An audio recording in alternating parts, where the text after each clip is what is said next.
आज हम पढ़ेंगे अपवर्तन सूत्र। अवतल गोलीय पृष्ठ के लिए अपवर्तन सूत्र हम पढ़ चुके हैं और आज हम पढ़ेंगे इस वीडियो में उत्तल गोलीय पृष्ठ के लिए अपवर्तन सूत्र। तो चलिए स्टार्ट करते हैं। उत्तल गोलीय पृष्ठ के लिए अपवर्तन सूत्र।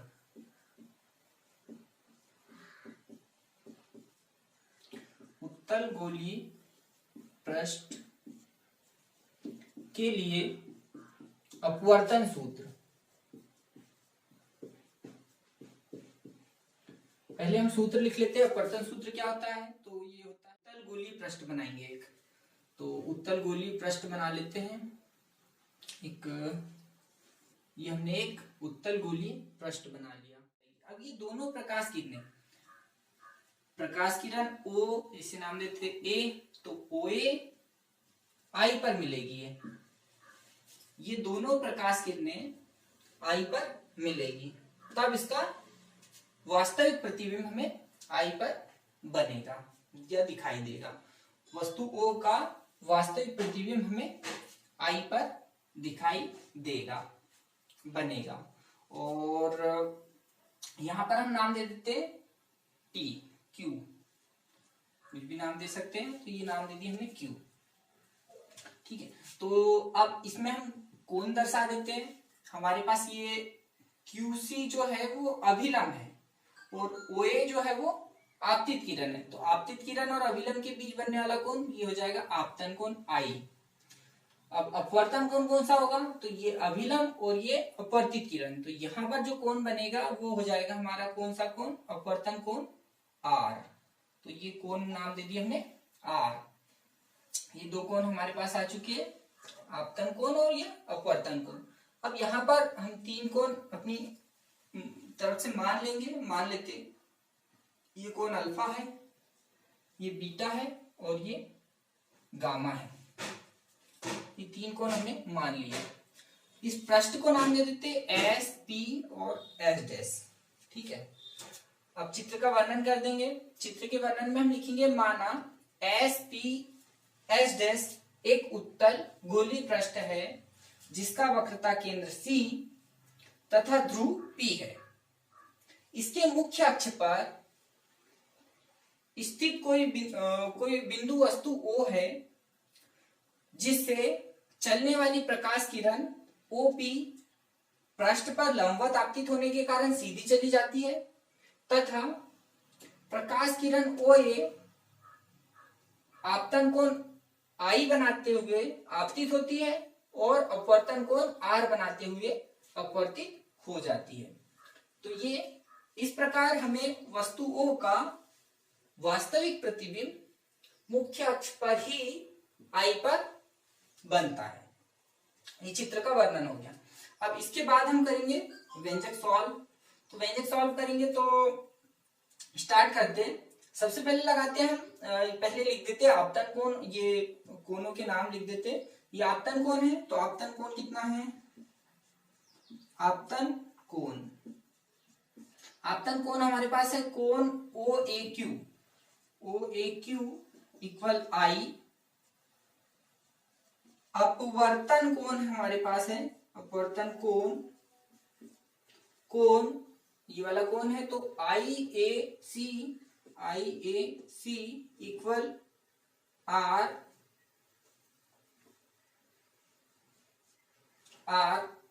और ये कोण हम मान चुके हैं तो मान लेते हैं। माना कोण AOP इक्वल अल्फा। दूसरा ACP, कोण ACP इक्वल बीटा। और एक कोण है कोण AIP इक्वल गामा। तो ये तीन कोण हम मान चुके हैं। अब लगाते हैं स्नेल का नियम। तो स्नेल के नियम से क्या होता है? स्नेल के नियम से, स्नेल का नियम हम जानते हैं कि म्यू बराबर sine i upon sine r होता है। तो यहाँ पर लिखते हैं हम साइन म्यू बराबर sine i upon sine r. Mu बराबर sine i upon sine r. यहां पर हम लेते हैं कि यदि I और R के मान यदि अल्प हो, यदि आई व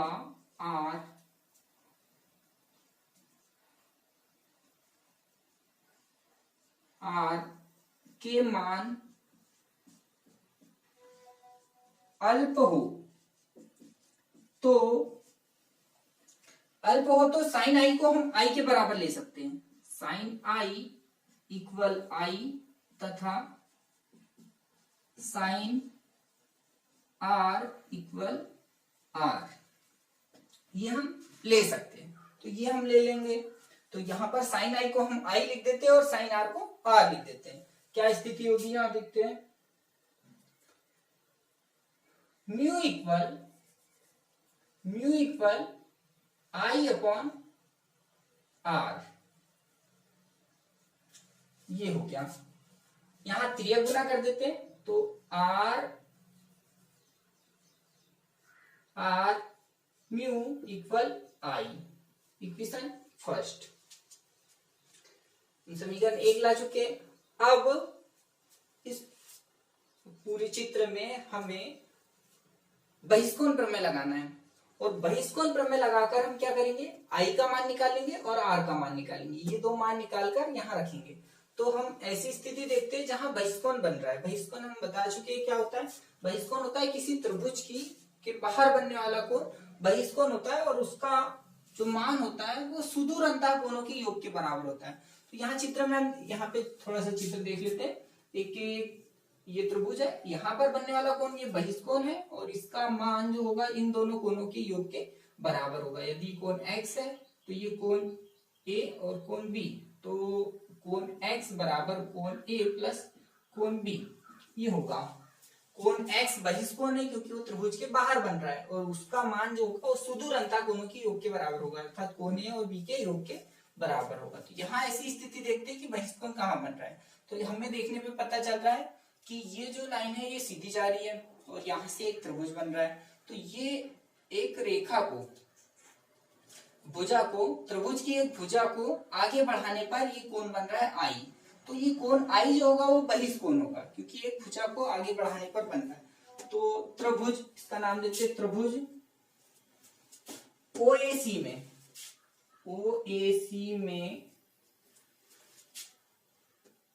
कोण OAQ बहिष्कोण है,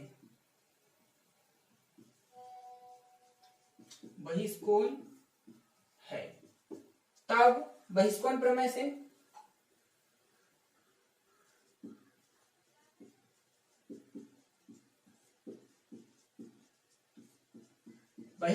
से क्या होगा, ये कोण, इसका मान है आई, तो कोण आई बराबर सुदूर अंतः कोणों के योग के बराबर होगा। मतलब ये यहां से दूर बीटा और अल्फा, तो अल्फा और बीटा के योग के बराबर होगा। तो अर्थात अल्फा प्लस बीटा।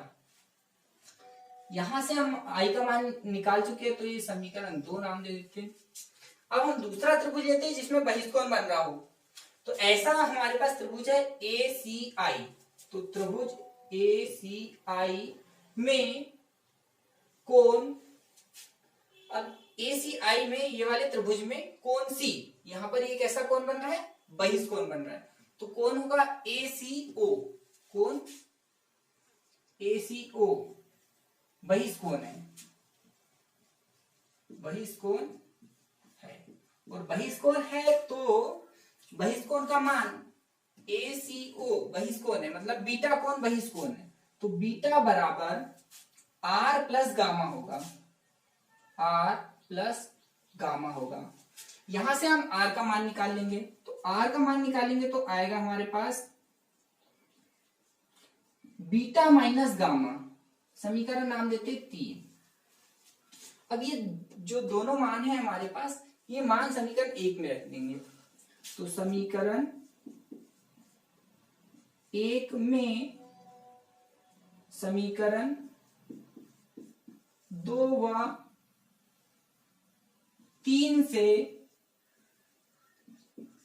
मान रखने पर तो मान रख दो। रखने पे क्या होगा, यहां पर होगा आर का मान रखेंगे beta minus gamma, mu equal i का मान रख देंगे, तो आई का मान हमारे पास है अल्फा प्लस बीटा, म्यू का अंदर गुना कर देंगे, म्यू बीटा, या रहने दो बाद में गुना कर देंगे, यहां पर लगा देते कोण बराबर चाप बटे त्रिज्या। तो चूंकि हम जानते हैं कि कोण बराबर हमारे पास होता है चाप बटे त्रिज्या, चाप बटे त्रिज्या, तो बीटा इक्वल क्या होगा, यहां से पहले अल्फा ही लिख लेते हैं, अल्फा इक्वल होगा, अल्फा बराबर होगा चाप हमारे पास होगा ये एपी, एपी अपॉन त्रिज्या क्या होगी, तो पीओ, पीओ हमारे पास त्रिज्या होगी, अल्फा का मान हो गया। इसी प्रकार बीटा का निकाल लेते हैं, बीटा होगा एपी अपॉन पीसी, पीसी, और गामा हमारे पास होगा, गामा हमारे पास होगा एपी अपॉन पीआई, पीआई। ये सभी मान हम समीकरण 4 में रख सकते हैं, तो समीकरण 4 में मान रखने पर, समीकरण 4 में मान रखने पर, मान हम रख देते हैं समीकरण 4 में, तो यहां पर म्यू, यहां AP upon PC equal, equal नहीं माइनस, गामा का मान है हमारे पास AP upon PI, alpha equal, alpha का मान हमारे पास है AP upon PO, AP upon PO, plus beta का हमारे पास मान है AP upon PC, AP upon PC, ये हमारे पास मान है। अब दोनों पक्षों में देखो एपी हम कॉमन निकाल सकते हैं, तो दोनों पक्षों से हम एपी कॉमन निकाल लेते हैं, एपी यहां पर म्यू है रहने दो, 1 upon PC minus 1 upon pi equal 1, ये पी एपी कॉमन निकाल लिया हम, तो 1 upon PO plus 1 upon PC, 1 upon PC, AP से एपी हमारे पास कैंसिल हो जाएगा, म्यू का हम अंदर गुना कर देंगे, तो mu upon PC minus mu upon pi equal 1 upon PO plus 1 upon PC. यहां लगा देते हैं हम चिन्ह परिपाटी, चिन्ह परिपाटी, चिन्ह परिपाटी से क्या होगा, चिन्ह परिपाटी से होगा कि पीओ का जो मान है वो माइनस यू हो जाएगा, क्योंकि वस्तु आतित प्रकाश की विपरीत दिशा में है, पीछे की ओर जा रहा है, तो माइनस यू हो जाएगा, और पीआई जो होगा, पीआई जो होगा वो वी हो जाएगा, प्लस वी होगा, क्योंकि आपतित प्रकाश की दिशा में जा रहा है, और पीसी जो है वो वक्रता केंद्र है, सी वक्रता केंद्र है, तो वक्रता त्रिज्या हो जाएगी, और ये भी प्लस में रहेगी। ये मान समीकरण में रखने पर चिन्ह परिपाटी से मान रख देंगे, तो ये हो जाएगा म्यू अपॉन पीसी, पीसी का मान हमारे पास आर है,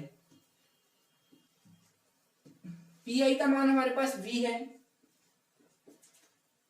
पीओ का मान हमारे पास माइनस यू है, और ये आर है। यहां पर सभी आर वाले पद हम एक और लाएंगे, तो हम ये 1 अपॉन आर को इस ओर ला लेते हैं, तो यह आ जाएगा mu upon r minus 1 upon r equal, ये माइनस वाले पद को म्यू अपॉन वी को उधर ले जाते हैं, तो ये हो जाएगा उधर जाके प्लस, तो म्यू अपॉन वी प्लस हो गया माइनस 1 अपॉन यू, एलसीएम ले लेंगे तो ये हो जाएगा mu minus 1 upon r equal mu upon v minus 1 upon u, और यही क्या है हमारे पास अपवर्तन सूत्र है, यही हमारे पास अपवर्तन सूत्र है, इसी का हमें निगमन करना था। उसको आगे पीछे भी लिख सकते हैं, mu minus 1 mu upon v minus 1 upon u equal mu minus 1 upon r, इस प्रकार भी हम लिख सकते हैं। तो इस व्यंजक में हमें समझना है कि गोली पृष्ठ बना लेंगे, उत्तल गोली पृष्ठ, उसके बाद वक्रता केंद्र और ध्रुव बना लेंगे। मुख्य अक्ष पर वस्तु O लेंगे, दो प्रकाश किरण ले जाएंगे, एक OP जो सीधी चली जाएगी, दूसरी प्रकाश किरण OA जो अपवर्तित होकर OI दिशा में चली जाएगी और मुख्य अक्ष को I पर काटेगी। दोनों प्रकाश किरणें I पर काटेगी तो I पर उसका प्रतिबिंब बन जाएगा। ये आपतन कोण होगा, अभिलंब और आपतित किरण के बीच बनने वाला कोण आपतन कोण, और अभिलंब और अपवर्तित किरण के बीच बनने वाला कोण अपवर्तन कोण। तो ये अपवर्तन कोण हो जाएगा। इसके बाद हम ये तीनों कोण को नाम दे देंगे, अल्फा बीटा गामा, ये तीन नाम दे दिए, इनको लिख लेंगे। स्नेल का नियम लगाएंगे, sine i upon sine r. यहाँ पर हम साइन आई को आई के बराबर ले लेंगे, साइन आर को आर के बराबर ले लेंगे, क्योंकि उनके मान छोटे होने के कारण। त्रिय गुना करके ये स्थिति ला लेंगे, समीकरण नाम दे देंगे। इसमें दो बार बहिष्कोण प्रमेय लगाएंगे, एक बार हम लगाएंगे OAC त्रिभुज में बहिष्कोण आई के लिए, और दूसरी बार हम लगाएंगे त्रिभुज ACI में बहिष्कोण बीटा के लिए। दो बार हम बहिष्कोण प्रमेय लगाएंगे और इसके बाद आई और आर के मान निकाल के हम मान यहाँ पर रख देंगे। उसके बाद ये चूंकि सभी कोण है तो कोण बराबर हम चाप बटे त्रिज्या लेंगे और चाप बटे त्रिज्या से इनके मान निकाल लेंगे, सभी के मान पुट कर देंगे। इसके बाद दोनों पक्षों में AP कॉमन निकल सकता है तो दोनों पक्षों से AP कॉमन निकाल लेंगे और दोनों कैंसिल कर देंगे, AP से AP, जो बचा उसे लिख लेंगे। फिर उसके बाद चिन्ह परिपाटी लगा देंगे। PO जो है वो वस्तु है, पर वस्तु हमारे पास पीछे की ओर है, हम आपतित प्रकाश की विपरीत दिशा में जा रहे हैं। यही कारण है कि PO जो है वो -U है, ऋणात्मक आया है, और PI धनात्मक होगा क्योंकि हम आपतित प्रकाश की दिशा में जा रहे हैं, और PC वक्रता त्रिज्या है R, धनात्मक होगा, वो भी आपतित प्रकाश की दिशा में जा रहे हैं। ये सभी मान रख देंगे, सॉल्व करेंगे, हमारे पास व्यंजक आ जाएगा।